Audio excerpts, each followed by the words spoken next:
And welcome to Let Them Talk. I'm Paul DiRienzo. We have a very important show for you this evening on Let Them Talk.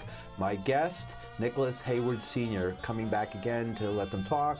Often you've graced our ears, and thank you again for a very short notice coming, but this is such an important case. I thought it was crucial to pull out all the stops behind this and get out the information, because we're looking right now at the Akai Gurley case, which we've discussed on this show. I've had folks on who were close to Akai, and he was, of course, shot and killed in the stairwell of a project. A young man who was just going from one apartment to another, minding his own business, going about his own business, perfectly normal day, until a police officer pulled his gun and, in my humble opinion, blindly fired a shot into the dark, not knowing who was there. And sure, not so surprising, someone was killed, either horribly injured or killed.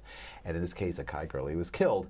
And the officer went to trial and was actually found guilty, which is very rare.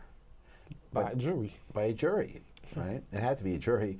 And so now justice is, it seems about to be slipped through the hands of folks who wanted justice in this case, because then the word is that Ken Thompson, the district attorney, has said, lo and behold, we're not going to advocate any jail time.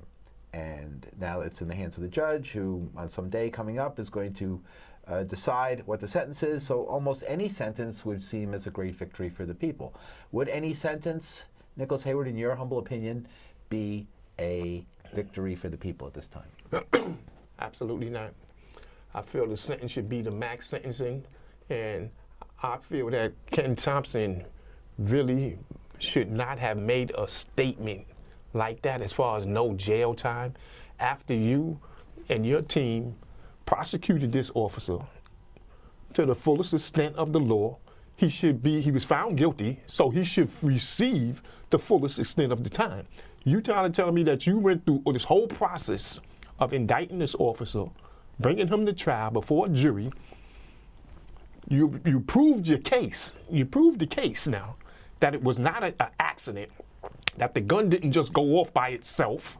All of this was proven. I sat through the trial and I listened closely. And actually, I was in very, very, troubled times sitting in that trial, because it was a complete identical story as to what happened to my son. And I'm sitting there and I'm listening to the ADA prove the case. The dimly lit stairwell, the officer shooting into the darkness. And that's the exact same story of my son 22 years ago, under Charles Hines. But my case was not brought to a grand jury, and it was not, tried.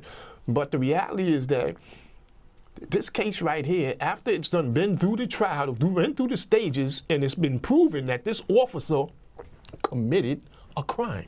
It's been proven. I'm not, usually I like to, when I have a guest, somewhat play a little bit of the devil's advocate to get a debate going, but Nicholas, I can't. I can't justify somebody shooting into you're supposed to have a target before you shoot. Absolutely. You don't shoot into the dark. Exactly. That's a crime. Right. By any way you describe it. If I had done that, I'd be locked up. They wouldn't even let me see the light of day. I'd be in a shadowy room right now, right? Yes. If you and anybody we knew had done that. Right.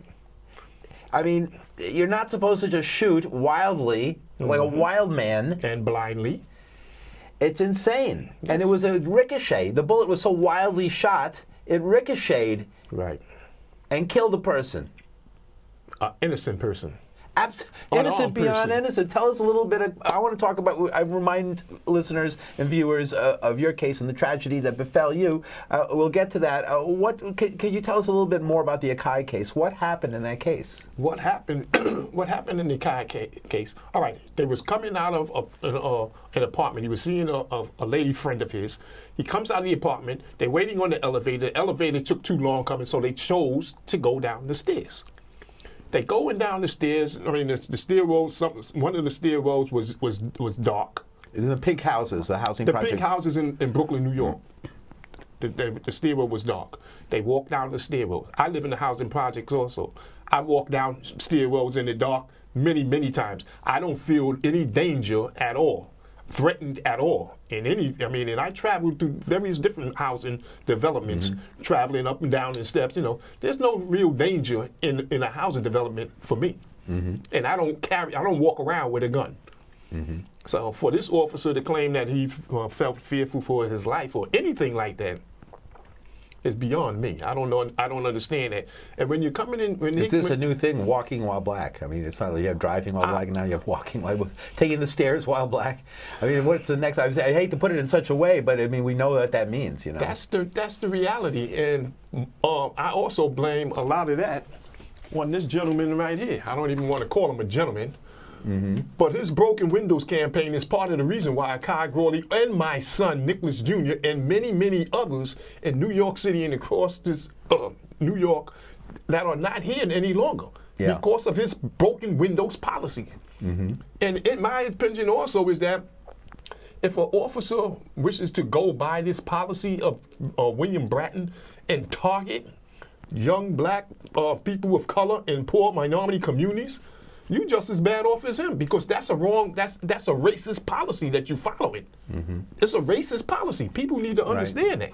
Right. You know? Well, they create this image that somehow the housing projects are hotbeds of crime in which you can't go into the stairs, but the truth of the matter is that they're homes for the thousands and tens of and hundreds of thousands of people in New York City. Absolutely.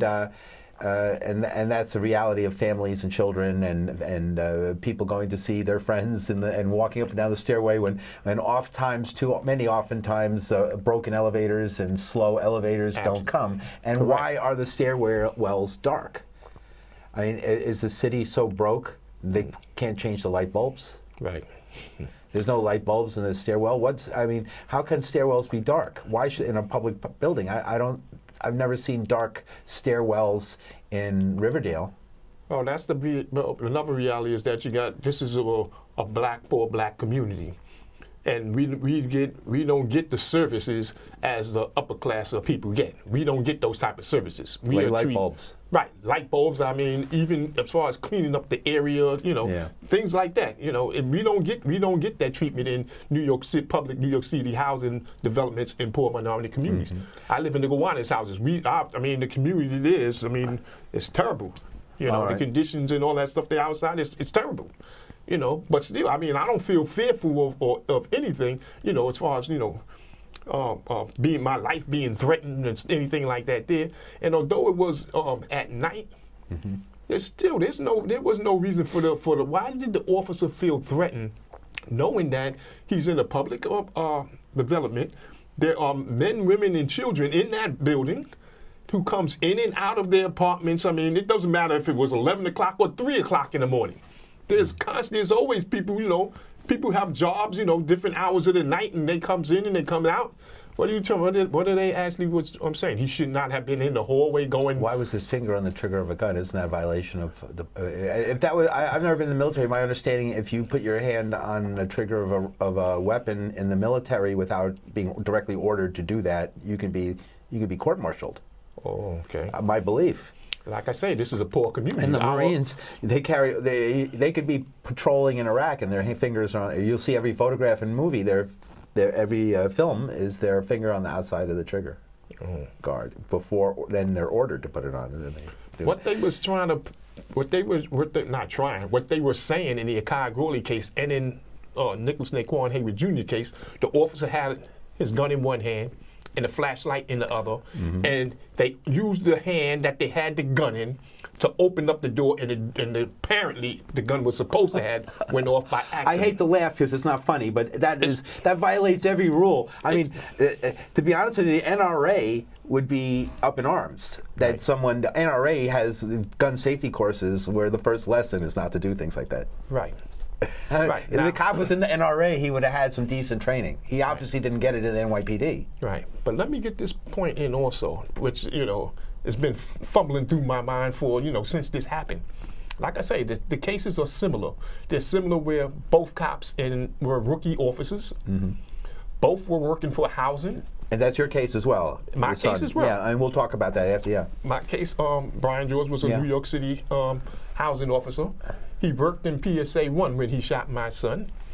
They transferred him to PSA 2 where Peter Lian was working. So I'm pretty, they may have known each other.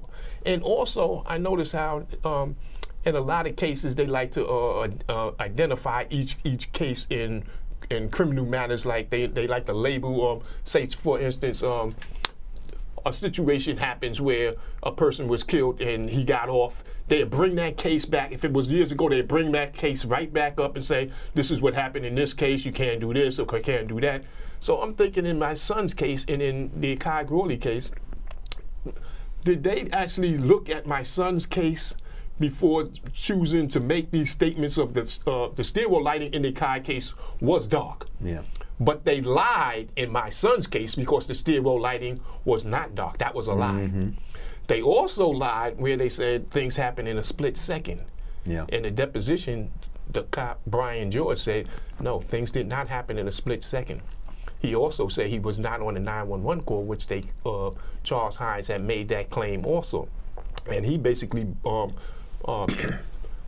put the whole situation on realistic-looking toy guns, where the toy guns, plastic toy guns that the kids were playing, didn't look real at all. And I think I bought it on the shelf, the plastic toy gun. Right, you had it, you showed it. And so tell us a little bit about, because you have a particular right to speak about this case because of your experience. And so tell us what happened. And it's a tragic case, and I hate to put you through it, but I think the public should know. Right, yes, they definitely should know. That, like I said, both cops, rookie cops, both were, this one was, but Peter Lian was on routine patrol.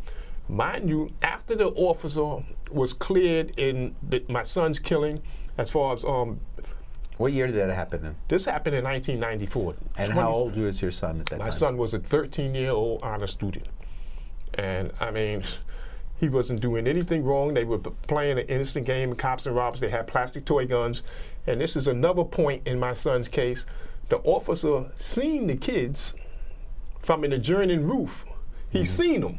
And then he came down out of that building, went into the building where they were playing with, and it was tenant patrol there. One of the tenant patrol informed him that there were children in the building playing plastic toy guns. So he knew this. Yeah, he knew that. Yes, he did. But like I said, in every single case, there's a cover-up when a police officer shoots and kills an innocent person. Here's another cover-up that the police department did. They say that there was no witnesses to the case. So they just dismissed the children who were there with him, who seen Nicholas with your getting son, shot. right? Yes, they seen Nicholas getting shot. They're going to say that the police say there was no witnesses in the case. They didn't count the children as witnesses, or they didn't count the children as witnesses. Why they did that? Like I said, there's a cover-up in every case. And even in the Akai case, after the officer Peter Lian shot and killed Akai, he didn't even go down to see where that bullet went at. You just discharged your weapon in a dark stairwell, and supposedly he heard something. From what they saying, he heard something. That's it startled him or whatever they trying to. That's the reason why he pulled the trigger. So he was startled by a sound. Right, and in the dark. Right. So he fired a gun. I can't even. Yeah, that's what they said. Yeah, you fire your gun, you get startled. I never met a gangster who pulled anything like that. I mean, I don't care. Like the worst gangster in the worst projects in the worst part of the worst city of the world probably isn't that stupid. Right. I hate to say it, but I gotta say it. You're right. You're absolutely that is pretty stupid. Yes, it is. It really is. And you got to think. I myself, I look at the whole fact. There's negligence there. That's serious negligence. Right. And what was the officer Peter Lian? What was he actually convicted of? Manslaughter. Manslaughter 1? I believe it was manslaughter 1. But the fact of the matter is, I mean, I'm upset with Thompson behind the district attorney, right? Because you said you had supported him. Yes, I supported Ken Thompson because he came in on the heels of a corrupt That's the district Charles attorney. Hines. Yeah, right. Yeah. Charles Hines was a very corrupt prosecutor in Brooklyn. I mean, he failed to prosecute just about every cop that killed the innocent person. I mean, it's just so painful to know that after vigorously supporting Ken through the process of his, campaign and things like that. I mean, I wanted Charles Hines out of there. I mean, I just felt that Charles Hines was just, he was corrupt to the core. Let me just say that. He was corrupt to the core, Charles Hines. Because I had also, after Charles Hines closed the case of Nicholas Jr., I had the opportunity to confront Charles Hines when he came back into the community where my son was killed at. He came back into the community and was holding a press conference. I just happened to see it because it wasn't even announced. He said a bunch of gang members was holding the community hostage and terrorizing the community. And didn't Hillary Clinton say there were serial predators around? Oh. Right? And this is why they put like 1 million people in jail to get rid of the serial predators? Yeah. But the reality, though, is that was that era. This is the whole era of the Clinton takeover and the putting more billions of dollars towards police, and this increase in even above and beyond Reagan and Bush and all that, a new really Jim Crow, right? As Michelle Alexander would call it, right? Exactly. The new Jim Crow, right? Right. Which was installed by the Clinton family. Right. But that's something that they have to do in order to get them funds into their pockets and, and to portray a community as being like they trying to clean up a community. Are you supporting anybody for president? Absolutely not. No, not even Bernie? No. I'm not supporting any of the ones who's campaigning right now. I myself, I'm practically gave up on the way the system is running, because the last president I campaigned was Obama.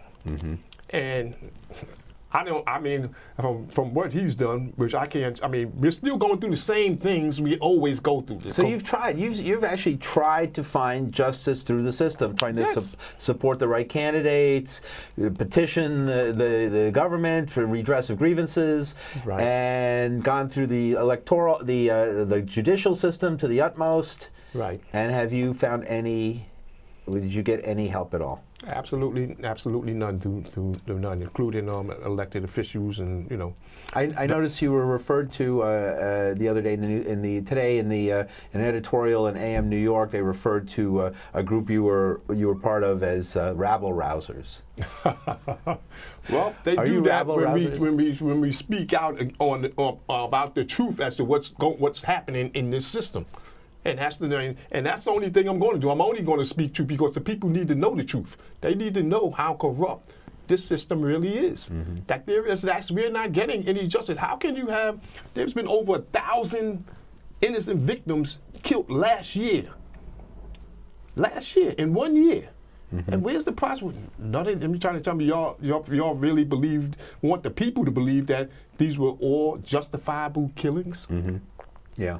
Unarmed, justified. That's another thing. I couldn't even, if I was a police chief or commissioner, and you are working for me on my team, supposedly serving and protecting the community. You're supposed to protect the community, and you shoot an innocent, unarmed person, and you think you're going to come back and work for me?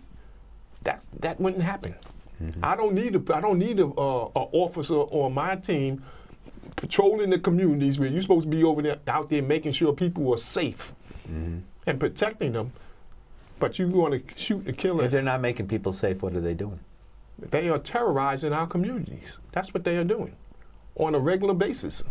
And that's the only thing that I see. I see it in my community, and I see it in just about every community. Okay. And you can even go online. You see them. It's being shown. It's out in the open now. It's not covered up. It's out in the open. People can see. And I think thanks to the work you've done and the families of the victims, as well as Black Lives Matter and even Occupy, there's been a lot of, in the last couple of years, probably more attention to this problem in New York City than ever before. Yes, and that's why I'm glad that I stayed in the struggle. It's been 22 years now. And that's another reason why Your son would be 34 years old right now. Yes, he would. Yes, he would have a family of his own and maybe a son or a daughter of his own. Yeah, and that's another, painful thing knowing that also. But the reality is, after all of these years of struggle, it don't take that long to see that the system does not work for the people. The system and the police is here to protect those who are ruled over the people. That's what it's for. There were massive protests in support of Officer Lian. right? Thousands of people came out to protest on his behalf. Now, I don't know where to put that, because when that happens with Donald Trump, I say fascism, right? There's a fascist. Everybody in America knows that when that happens with Donald Trump, it's fascism. But in this case, it was an ethnic community that came out, not just the white community, not just the rednecks, like not just the gun toters, but you know, the Asian community came out in very large numbers, where they said if which is one of the most bizarre justifications I ever heard in my life, that if Officer Peter Lian had been white, he never would have even been arrested. I agree with that 100%. So you and the Asian community actually do have a point of agreement. Let me say this also. I've been out here 22 years. A year after Nicholas was murdered also, an Asian young child was also murdered. I hadn't seen no support from the Asian community, or outcry from the Asian community like I did for Peter Lian. That young boy, Young Sing Wong, was 16 years old, gunned down by a white officer in the backyard of his friend. They were playing with a toy gun also. No support from the Asian community, no outcry from the Asian community, but yet you want to come out and support a man who just shot another innocent. That doesn't, you know. We know the reality of New York City politics. When a quote-unquote community comes out, you start asking questions. Whose community? Not just the ethnic group's community, but which politician's community? Right. And who is coming out to support Officer Lian? It's not the rank and file Asian people. It's organizations that are bringing out their members. That's exactly what's happening. Also, you're absolutely right about that. You're right. But like I said, I mean, there was no outcry. They didn't get together and come out for Young Sing Won. That was an innocent child. Right. Yeah, that was an innocent child that was killed by the NYPD. Who do you think is behind all this great outpouring? You know, I don't believe that this is a spontaneous uprising of the Asian community. Well, who's responsible for this? I mean, I don't know, but I do believe that money is involved. I believe that money in career matters and stuff like that it has a lot to do with it. I mean, you have a lot, the Asians do have like a lot of businesses in New York and in America in itself, you know. And I believe that, you know, I do believe that money is involved. And I also believe that Ken Thompson, somebody got to Ken Thompson, because I also remember, I've seen it happen before in the Anthony Byers case. Okay. I sat in the Anthony Byers case. And he was playing football when he was strangled to death by a cop, chokehold cop. Chokehold, that's right. Lavodi. Officer Lavodi in 1994, 2 months after Nicholas Jr. was gunned down. Sat in the trial, and I think it was in 1996. And during the trial, the judge said he seen a nest of perjury. He just actually witnessed the officers coming up on the stand lying. They were all lying, you know. And you could see and hear the lies. Right. And then, I mean, he broke for. They recessed for the weekend, and everybody just knew he was going to come back and convict this officer. Yeah.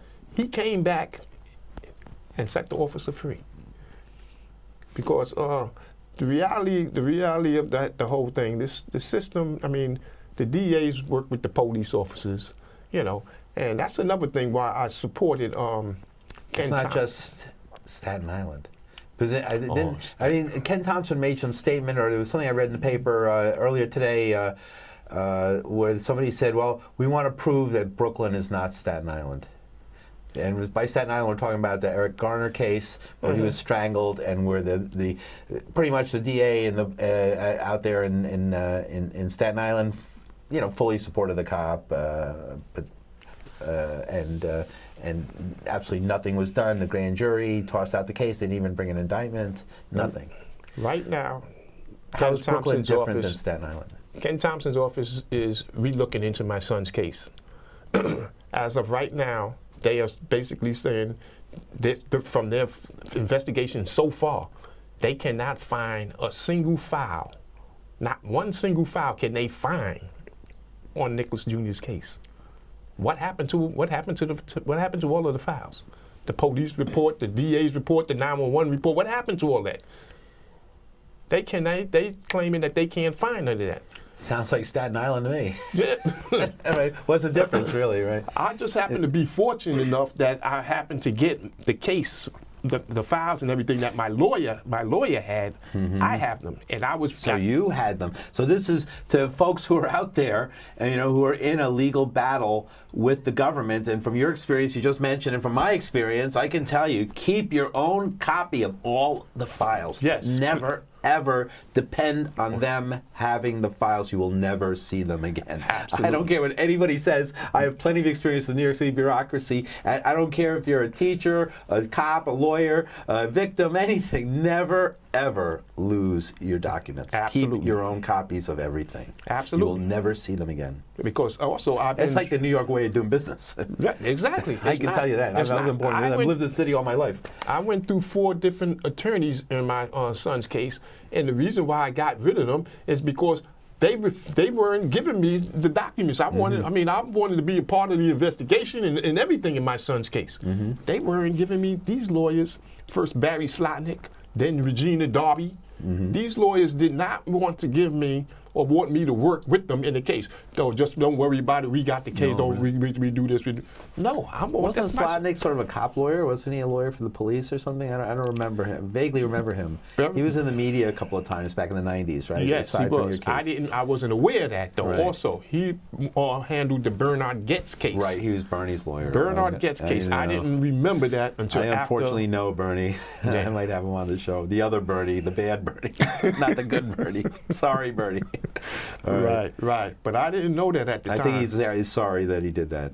Yeah. Terribly sorry, but Another thing I need the audience to know also, God forbid if your child is ever gunned down by an officer and no charges be brought against them, there's always going to be a civil matter that you have to deal with. And there's going to be a deposition where you will be able to have the opportunity to question that officer. Never take a settlement, never, without doing a deposition on that officer. Thank God that because one month after Nicholas was murdered, Barry Slotnick wanted me to take a settlement. I was like, you're fired. I don't need you. There's no way that I'm going to take no settlement. We didn't even do no investigation yet. How do you want to ask me, or tell me you got me a settlement? You didn't get me no settlement. I didn't ask you for no settlement. 20 seconds to go. Nicholas Hayward Sr., thanks for coming up. Well, do you know when the sentencing is scheduled? April 14th. Is it going to be protests or action out front? Absolutely. There's going to be protests all the way up until the April 14th. And where can people get more information? Wow. Facebook? Facebook would be, yes. That would be the best. Akai Gurley Facebook? All right. Thank you very much. Jumping for Akai Gurley.